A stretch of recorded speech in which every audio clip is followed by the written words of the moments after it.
twese turazi kandi turemera ko ivy'Imana iduha atari vyisesa. Nikana mu bugarire baravomye nyene, bararuha baruzuza impange nini nini. Ntiduhave rero tuvuga ngo ko dusavye twizeye ngo twiyicarire ivyo dukenye birisesa. Dukomeze ukwemera kwacu mu bikorwa nyabuna. Erega no mu Kirundi baramaze bati uwutarima ntamira, kandi Imana igiraho imaniye, Imana ifasha uwifashije. Tuve ngaha tuzi ko Bikiramariye yamaze kudukandira, tuje mu bikorwa, turime tworore kugira ngo Imana nayo izihezagira ibikorwa vyacu. Ntihagire uzokwidoga ngo ntaco yabonye ataco yahaye amaboko. None mwosuka umuvinyu wuhe mutavomye? Ntitwasiguye akahise k'uyu musozi kugira ngo tuhabuze nk'itunga twarazwe n'abami b'i Burundi, kuko n'ubu aha ni wacu kandi hafise uburyohe burushurije ubwa mbere. Ubu musozi abamisiyonare bawubatseko nk'ikinja Imana yitoreye ngo kibe ikibanza c'icibutso ko Imana ifise ikibanza ca mbere mu Burundi ku izina rya Yezu Kristu. Mbere n'iteka ridasanzwe kubona Yezu Kristu na Bikiramariye bafise ikibanza ciza nk'iki mu gihugu cacu. Biraduhimbara kuko turazi ko bahatangira ingabirano zidasanzwe. Ico twomenya nuko ivyari bihasanzwe vyanywanye n'ivyahazanywe, maze biba kujya ku bwuzure bwa kera no bwuzure bushasha vyuzuzanya, biba ubutungane n'ukuri bihwanye, bikagwana mu nda, biba koko amata vy'amavuta.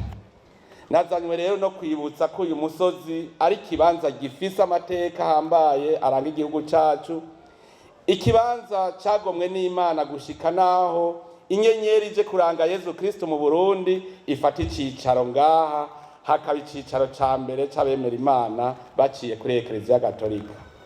Nakaryo ko gusuzuma twese icigwa vyo dusigira nk'abemera Imana n'abavuka Burundi, na cane cane ko iki gihe twese twemeje ko Imana ariyo mugaba w'abaganza Uburundi. Duhiriwe duhishije kuko ubu mugera ntikiri aho abagatolika basengera gusa, nababwiye ko nabo mu yandi madini nabo basigaye baza kuhambariza Imana. Ni ikimenyetso kiriko kirigaragaza ko Imana imwe rudende ari nayo itwungiye ubumwe yiganje mu Burundi. Erega aho hambere hahese, mbere kuva ku mwami, ukwemera kw'abakera ntikwashoboye kubana n'ukwemera kw'abakristu, nk'uko umenga umwami Yezu yaraje kwirukana umwami w'u Burundi no kwemera kwiwe. Mugira rero uno munsi n'ikimenyetso kidasanzwe c'ubumwe n'umwumvikano hagati y'ingingo zigize Uburundi. Izo ngingo nazo sizindi ni ubutegetsi bw'igihugu, abenegihugu n'amashirahamwe ahurikiyemwo abenegihugu, yabayihaye ibikorwa vy'abenegihugu canye ay'abamenyeshamana.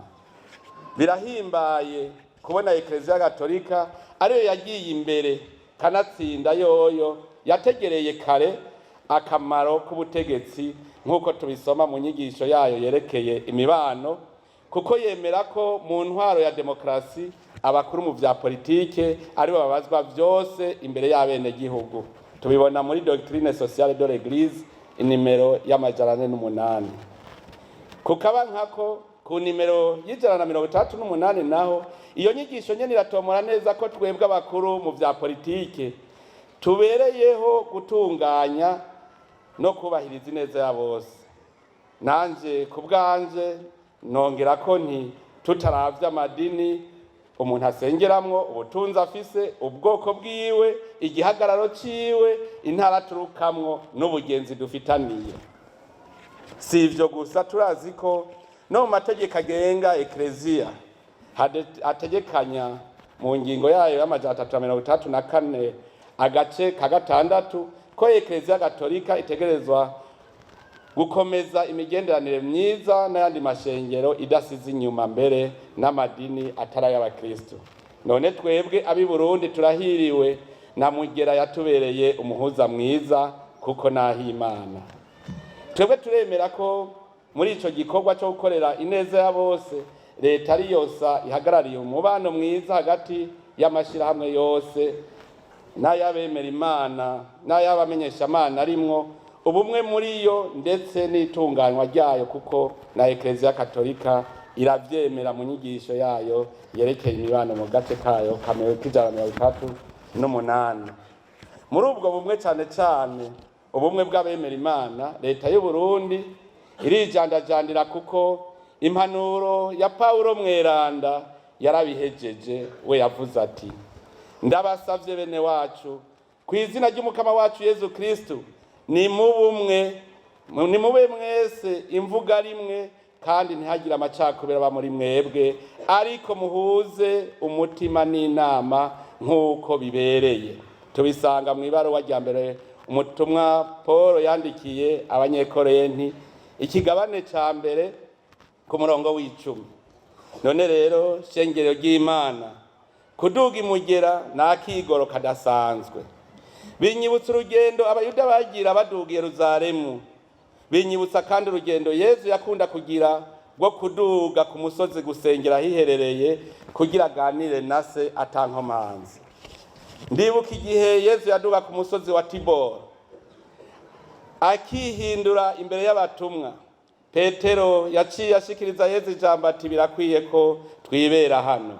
Ariko Yezu ntiyashimye ko bahashinga isago, ahubwo yaciye abasaba kumanuka kuraba bene wabo no kubandanya bigisha mu bigwati. Uwuduze ku musozi arabona ubuninahazwa bw'Imana, arabona kure. Nico gituma ntumirira uwagize akigoro ko kuduga ku musozi w'Imana kugira akigoro ko kumanuka no kudugiriza ukwemera abasigaye mu kiyaya. Ntimushingire urusago kuri uyu musozi wa Mugera ngo mwibagira abasigaye inyuma. Manuke nyabuna mu buzima busanzwe, mubere abandi umusozi badugako bakabona kure, bakabona ubuninahazwa bw'Imana. Ntihagire ubutaha imvumure na kare ngo agasozi kazamutse inka kamanuka umugeni. Uko kuba umusozi abandi badugako bakabona kure, ndabisavye cane cane mwebwe inaribonye z'abungere n'abahereza nkuka.